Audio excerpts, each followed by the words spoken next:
And I should say that, like, I'm not, and I apologize for taking a long time, but there certainly is a lot to say. Um, in general, I'm a supporter of Bitcoin and the idea of cryptocurrency in general.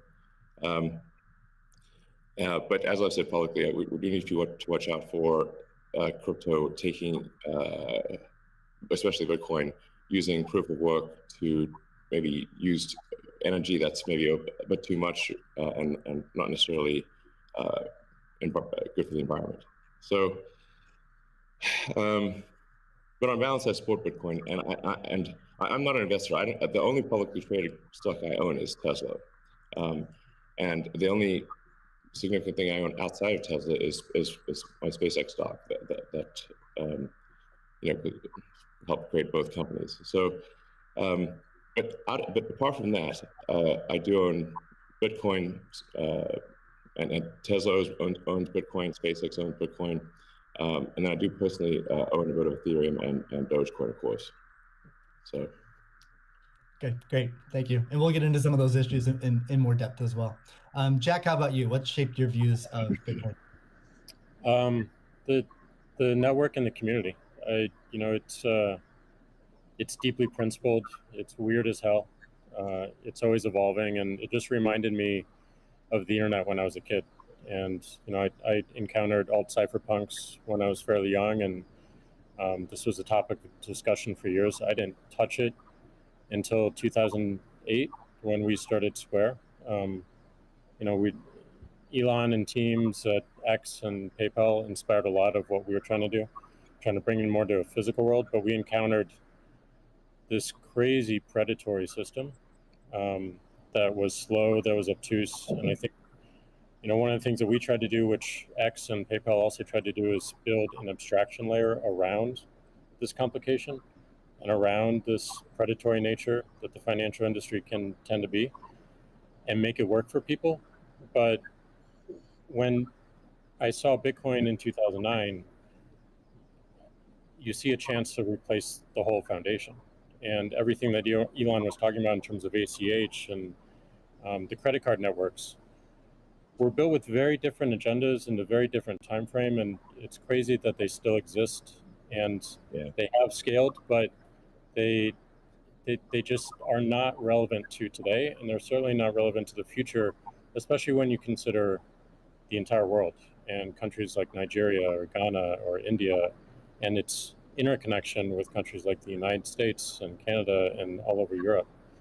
So what really drove my thinking and drives my passion around it is, like, if the internet gets a chance to get a native currency, what will that be?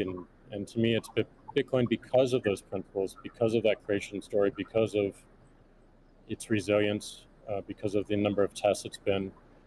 But what inspires me the most is just the community driving it. It just reminds me of the early internet. It's the only reason that I have a career, because I learned so much from people like who are building Bitcoin today, and I continue to learn in that sense, and I'm so grateful for it. So that's a good segue into the next question I'd like to ask you, Jack. Is you said before that Bitcoin changes everything. Can you speak more to that?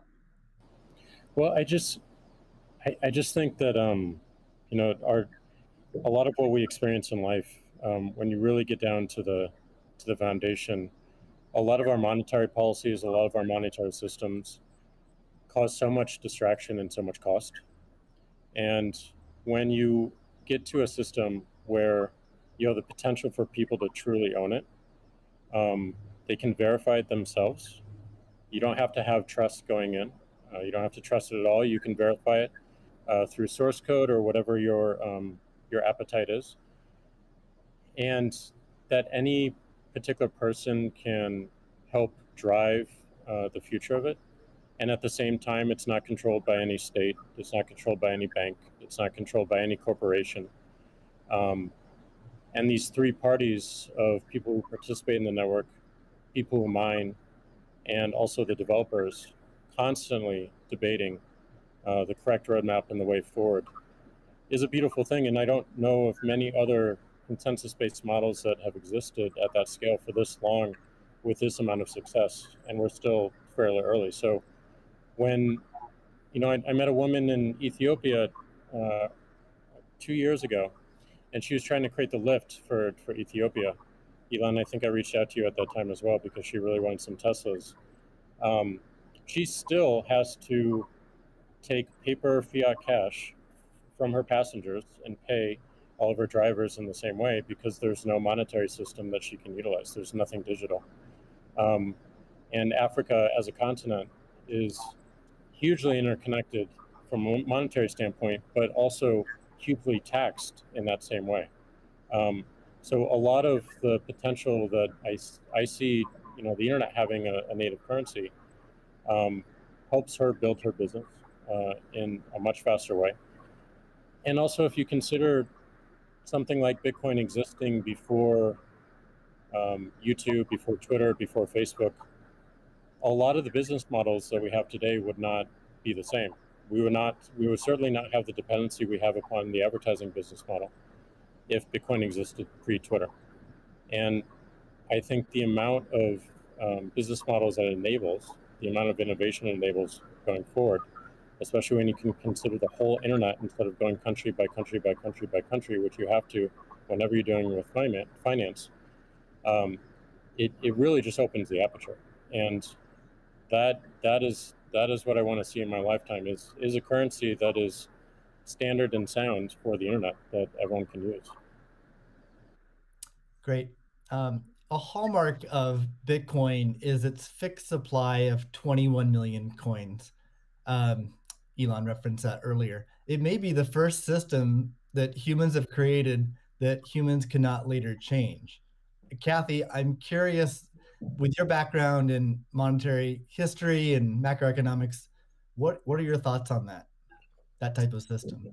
Oh, well, I'll recount the story about Art Laffer and our going through the paper, and he said, as I said, first rules-based monetary system, global, ever. This is a very big idea. Once we had convinced him of the ecosystem itself. Now, this is the role that it's playing, given that the rule is a quantity rule, that 21 million units, is really a store of value